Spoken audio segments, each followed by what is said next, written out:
সৰুপথাৰত চাওতালী সাহিত্য পৰিষদৰ অষ্টম বাৰ্ষিক কেন্দ্ৰীয় অধিৱেশন সৰুপথাৰৰ ১ নং টেঙাহোলা গাঁৱত চাওতালী সাহিত্য পৰিষদৰ অষ্টম বাৰ্ষিক কেন্দ্ৰীয় অধিৱেশন ভাগ দুদিনীয়া কাৰ্যসূচীৰে অনুষ্ঠিত হয়।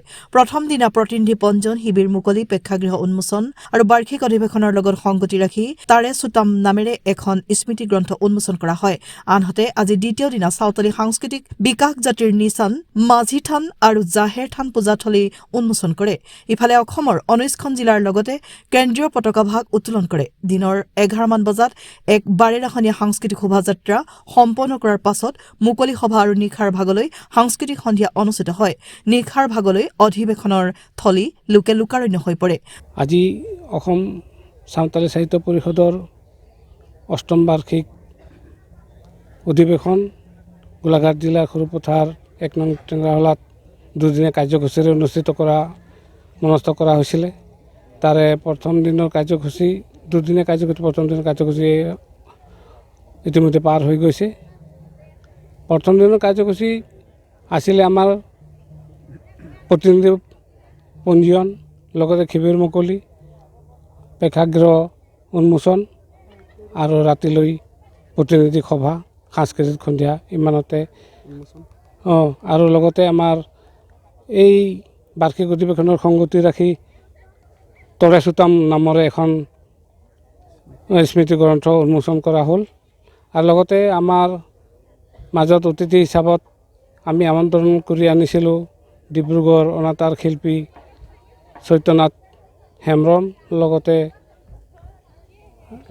মেটকা মুৰ্মু দুয়োগৰাকী শিল্পী পেঞ্চনাৰ।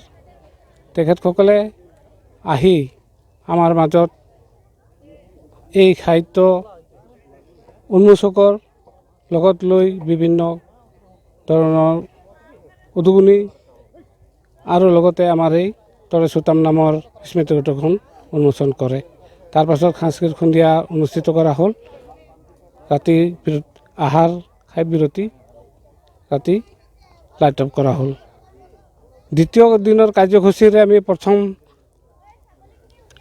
২৯ তাৰিখৰ কাৰ্যসূচীটোত আমি আহি পোনপ্ৰথমে আমাৰ যি চাওতালী সাংস্কৃতিক বিকাশ জাতিৰ নিচান আমাৰ মাঝি থান আৰু জাহেৰ থান